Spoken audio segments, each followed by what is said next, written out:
pessoal, esse é mais um ShojoCast e um ShojoCast para lembrar de uma data importante dentro da história dos mangás, principalmente do shoujo mangá, que é o 14 de julho de 1789, que além da queda da Bastilha, então é o ponto, né, inicial, é o marco inicial da Revolução Francesa, né, é também a data de morte de Oscar, a protagonista da Rosa de Versalhes. Então, André morre no dia 13 de julho e a Oscar, ela, apesar da grande perda, apesar da grande dor, ela continua liderando os seus soldados na queda da Bastilha. E alguém vai perguntar, mas soldados do exército francês, da Guarda Real, enfim, né, dessas forças que estavam ligadas ao rei, participaram da Revolução? Participaram sim. Né? Parte das tropas que o rei mandou para reprimir a revolta que já estava acontecendo em Paris, acabaram passando para o lado dos revoltosos. Inclusive, havia membros da nobreza, o Lafayette, por exemplo, que já estavam participando da Revolução. A gente chama esse pessoal de nobreza liberal. Né? Eu dou aula para o segundo ano, né? Então dei aula disso no trimestre passado. Então, Oscar, ela morre e é uma cena extremamente dramática e bonita, belamente desenhada. Se tudo correr bem, ela vai estar sendo colocada do outro lado, desse lado. Enfim, nem sei para onde eu aponto. Mas, e a Ikeda, quando foi publicada a morte da Oscar, isso gerou um grande impacto no Japão, principalmente entre as leitoras, nas escolas femininas, houve meninas caindo em pranto, chorando. Ikeda recebeu pelo menos uma ameaça de morte por conta da publicação da morte de Oscar. Se você matou Oscar, agora se mate também. Isso acho que aparece em uma das entrevistas dela, posso procurar para botar nos links, mas tá em destaque num documentário que eu vi sobre a Rosa de Versalhes e o Takarazuka, o teatro feminino. Né? Então, causou uma grande comoção, apesar de já estar cantada a pedra, né, de que Oscar faleceria. E o editor, né, da Margareto, à época, o editor responsável pela Ikeda, ele falou para ela, olha, você agora que você matou Oscar e matou André, então matou, né, o casal mais importante, você tem 10 semanas. A Rosa de Versalhes saiu semanalmente, a Margareto hoje ela é mensal, mas na época da Rosa ela era semanal, então você tem 10 semanas para terminar o seu mangá. Então, Oscar morre e aí a gente tem o desenrolar dos acontecimentos até a morte da Maria Antonieta. Quer dizer, quem já leu o mangá sabe que a Maria Antonieta é a morte da Antonieta e depois a morte do Fersen, que acontece décadas depois, né? Então o mangá, na verdade, abre com o nascimento do Fersen e fecha com o nascimento do Fersen. Mas aí eu queria aproveitar para esse pequeno vídeo, né, para comentar, né, que uma das fontes de inspiração que a Ryoko Ikeda teve para construir Oscar foi uma personagem histórica que eu gosto bastante, que é a Rainha Cristina da Suécia. Né? Então, a Ikeda ela diz numa entrevista, a entrevista que ela deu para o festival de Angoulême, e eu traduzi lá para o Shoujo Café, isso em 2011. O Shoujo Café já tem 18 anos, né? Então ela traduziu, deixa eu ver aqui, papapá. Aí perguntam para ela o seguinte, né? E a ideia do travestismo, a tradução é essa, né? Não encontrei palavra melhor para trazer do francês para o português. Ele tinha o sentido de provocação no Japão, e aí a Ikeda fala: existem dois pontos de vista, um europeu e um japonês. Nós, quando falamos Joana d'Arc, nós a vemos como um travesti. Ela é uma mulher que se veste de homem para poder lutar. Mas na Europa foi queimada. Talvez em parte por causa de seus trajes, isto é, devido à moral e ao cristianismo. No Japão, as trupes de teatro formadas exclusivamente por homens podem interpretar uma variedade de papéis femininos ou masculinos. O mesmo ocorre com as artistas mulheres. Havia mais liberdade. Pensei também em Cristina, rainha da Suécia.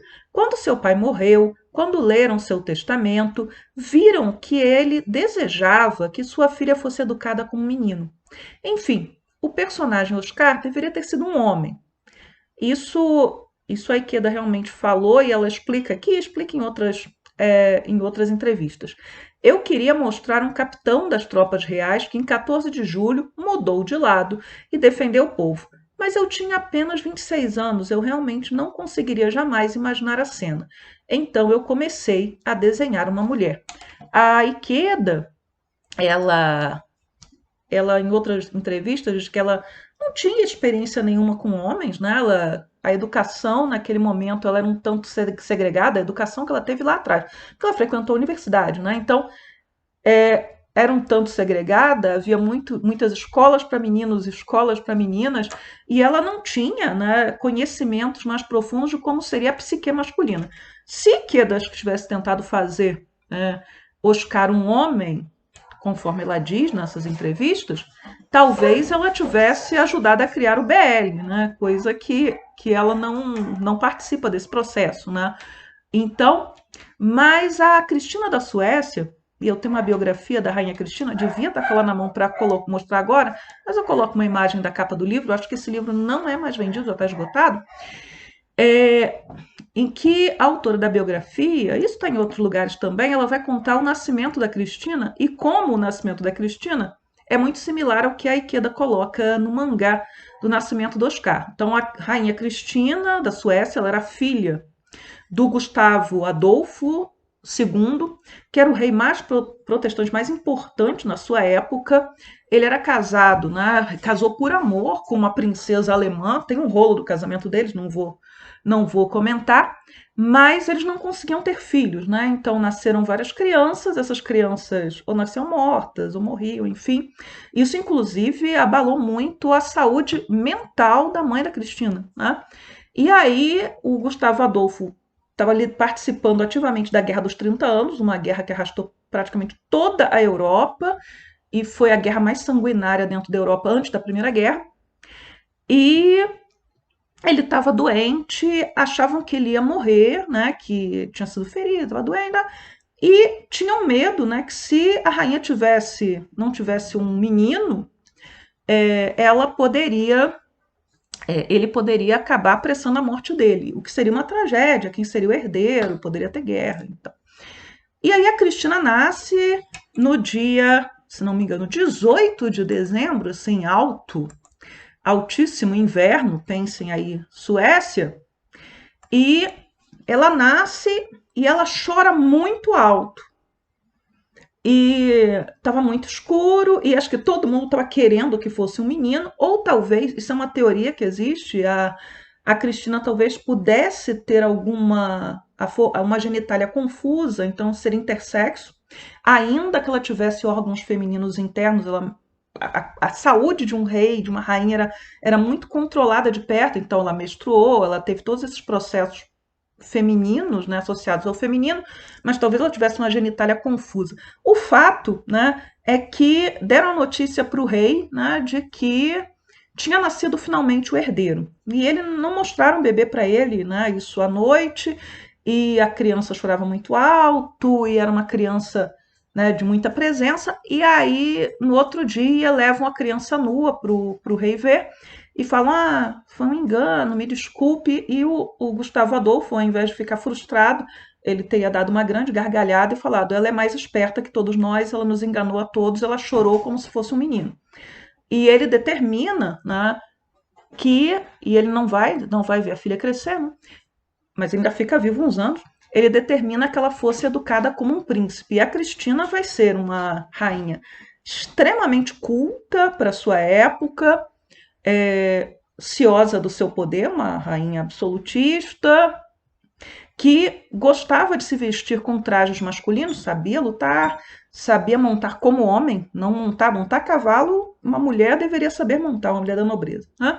Sabia montar como homem, sabia lutar e trabalhava muito, dormia no máximo 4 horas por dia, era uma figura que viveu intensamente, né, a sua vida como rainha. E a discussão, né, e alguns defendem que que Cristina fosse lésbica. Por tudo que eu já li dela, eu acho que a Rainha Cristina, se eu enquadrasse ali na sigla LGBTQIA+, eu enquadraria no B, né? Porque ela teve, ainda que ela tivesse, né, um grande romance com uma mulher, que, que no filme, no último filme que fizeram sobre a Rainha Cristina, The Girl King, né, que eu gosto bastante, e a atriz que faz a Rainha Cristina, ela faria um excelente Oscar, eu olho para ela e falo assim, ela daria um excelente Oscar. Ela tivesse, né, uma companheira, que ela chamava de companheira de cama, em que alguns falam, ah, não, é só linguagem poética, não sei o quê, mas muito provavelmente era amante mesmo da Cristina, e é assim que os filmes compram, etc. Mas a Cristina, ela teve também romances com homens, né? Podem ter sido romances platônicos, mas ela teve, né? E ela reinou, né, somente até os 23 anos. Ela tinha uma saúde muito complicada pelo excesso de trabalho, e aí ela renuncia em 1654 em nome de um dos primos, né, que era o sujeito destinado, né, que muitos desejavam com que ela se casasse. Tá? Então era o primo que era o favorito para se tornar o marido dela, e ela tinha horror ao casamento, ela escreveu uma autobiografia, então ela diz que não queria casar. Aí ela renuncia ao trono e dá um passo além, porque ela era filha do rei protestante mais importante da sua época, protestante, a rainha protestante mais importante, né? Porque uma rainha reinante, e ela se converte ao catolicismo.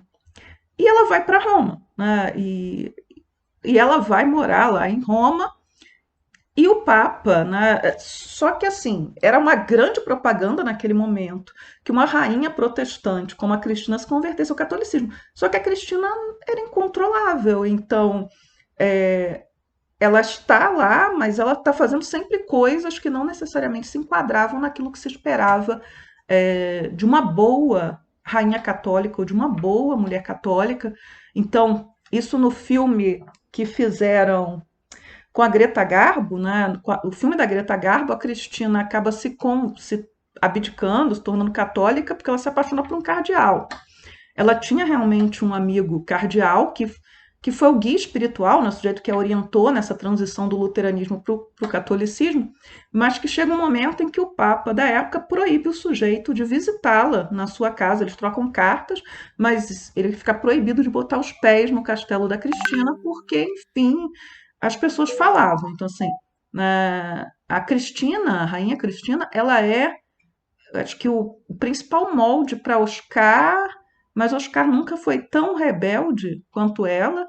E, claro, a Cristina vai viver até mais de 60 anos. Acho que muita gente torcia para ela morrer logo, até mesmo em Roma, porque ela dava um pouco de trabalho, mas ela viveu e viveu por muito tempo.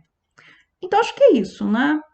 Lembrar de Oscar hoje, né, da sua morte, a personagem mais importante, né, da Rosa de Versalhes, que, segundo a própria Iqueda, né, não deveria ser a rosa, mas as rosas, cada uma das personagens femininas uma rosa de uma cor, e lembrar de Oscar principalmente no ano em que o mangá está completando 50 anos.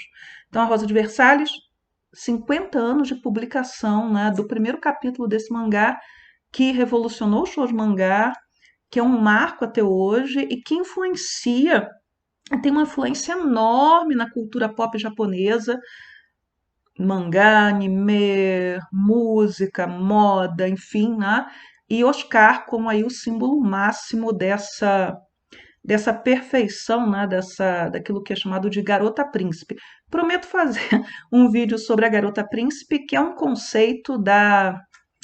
Tá até aqui o livro. Este livro está na minha mesa. Vou fazer uma bagunça aqui, não consigo gravar este livro aqui, que saiu este ano, agora, mês passado, da Erika Friedman, né, falando da história do mangá Yuri, né? E ela é a maior especialista nisso. Não é um livro tão acadêmico como eu gostaria que fosse, mas ela é, né, a maior conhecedora de Yuri mangá, tradutora, é, enfim. E ela criou um termo, um conceito que eu uso nos meus trabalhos, que é garota príncipe. Então, a primeira garota príncipe é a Safire, mas Oscar é a garota príncipe por excelência, né? E até vai ter um documentário que vai ser exibido na NHK japonesa, que não é internacional, é só para o Japão mesmo, que muita gente já foi checar amanhã, dia 15, e o título dele, né, Todas Nós Queríamos Ser Oscar, né, porque Oscar causou um impacto tão grande que as leitoras ou queriam ser Oscar ou queriam ser amadas por Oscar. E aí é interessante, a Oscar do mangá, não a do anime, a Oscar do mangá, ela flerta com mulheres. Ela questiona a respeito, né, dizendo assim, se eu fosse um homem, seria muito mais fácil para mim, eu poderia casar com a Rosalie, eu poderia... Mas ela é heterossexual, né? No final das contas, a coisa se desenha assim dentro do mangá da Ikeda. A Ikeda trabalha a orientação sexual de outras personagens por caminhos diferentes, mas Oscar ela é hétero, né? Enfim.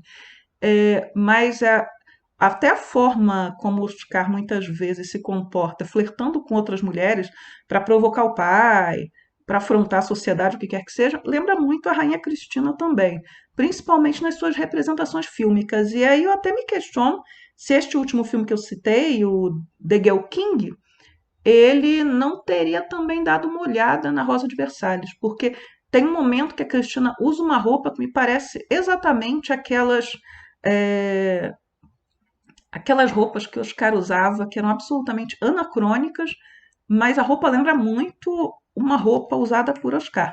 Se vocês quiserem ver o filme, eu recomendo, eu acho um filme bem interessante. E o filme da Greta Garbo também, né? Mas o enfoque é outro, né? São filmes bem diferentes sobre a mesma personagem. Então é isso. Tchau, tchau para vocês. Eu espero que este vídeo entre no 14 de julho, não entre amanhã. Vamos tentar fazer com que isso aconteça agora. Tchau, tchau.